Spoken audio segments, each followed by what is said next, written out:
Okay, hi. I'll be presenting ultra-wideband radio for wireless sensor networks. I'm Jesse. I did my senior design as basically a research project with Professor Kingett, so it's part of ongoing research at the lab downstairs. So just to give you a brief introduction about what my project is about. Wireless sensor networks are an increasing area of importance these days. There's a lot of research going on in it. A sensor network is basically a series of nodes that you can put in different places and that collect information about their surroundings, so they sense, hence the name sensor networks. So an example of a sensor network could be, it could be nodes that you place around in a living room, or in a house, in different rooms. And each of those nodes could sense the temperature in the room. And you can use the information from those sensors to dynamically adjust your heating and therefore increase the energy efficiency in your home. So with such nodes, you obviously want the nodes to be really, if you want to place them in your house, they have to be easy to use. So preferably wireless, and also low power, because you want them to last a long time. You don't want to keep replacing them. So one of the key areas of research is different ways of communication for these nodes.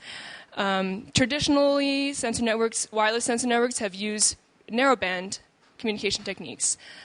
So that's like FM or AM, anything like that, which uses a cosine or a sine wave to transmit information.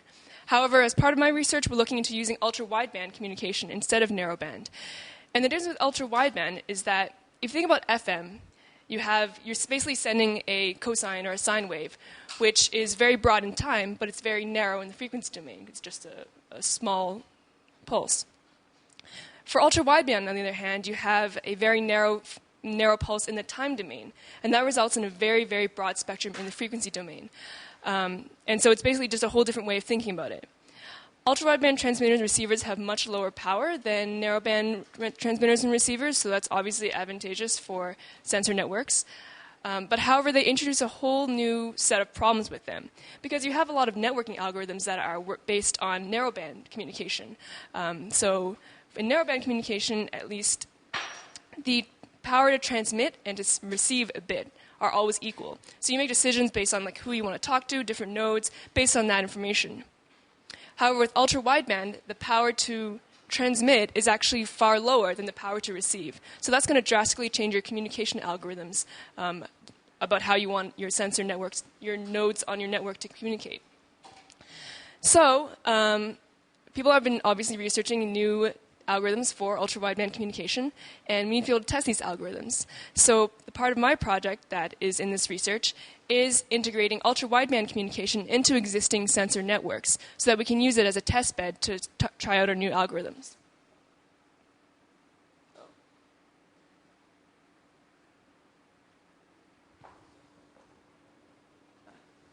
So this is what our existing test bed looks like. These are commercially available modes.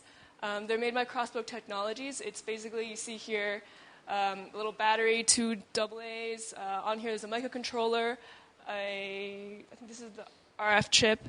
Here's an antenna. With this kind of mode, the specific kind we're using, it transmits at around 900 megahertz, and it has a maximum data rate of about 40 kilobits per second. So this is what we're trying to improve and build on.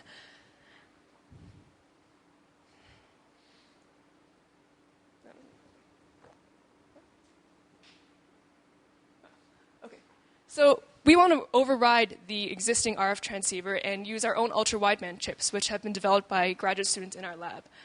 This is the basic setup of the system I want to create. So we have on either side 2 modes. One's a receiving mode, one is a transmitting mode. You have the transmitting mode, which you program with some series of bits that you wanted to send. It goes through some logic to get into the correct modulation scheme, which I'll talk more about later. And then it goes through the ultra-wideband transmission chip.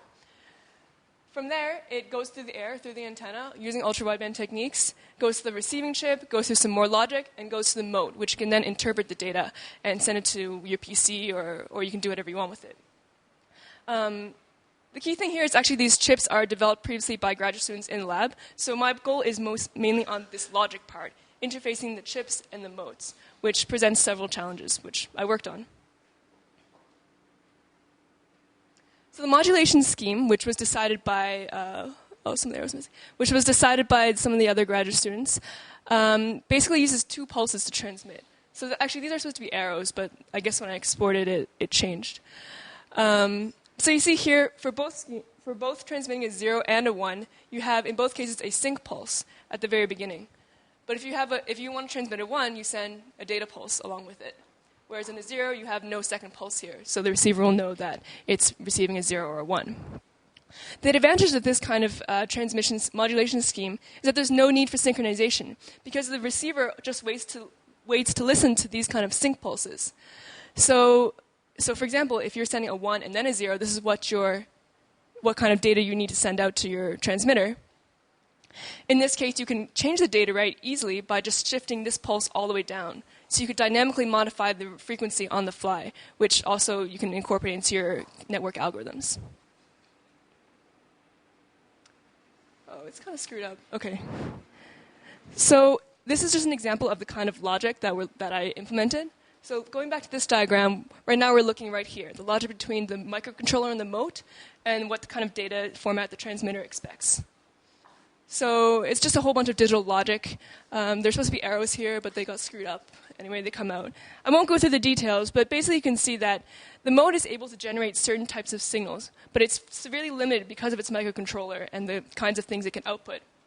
So you have to take whatever outputs the mote is able to supply and use some fudgy logic to basically create this data signal that represents what the transmitter and receiver expect to see.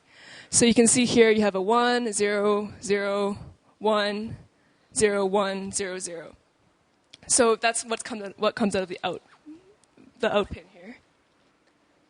And the receiver logic is similarly kind of, I won't go through it or anything, but basically the receiver receives certain input signals from the receiver chip, and then you need to figure out what the heck it means, put it in an appropriate format that the mote can therefore read.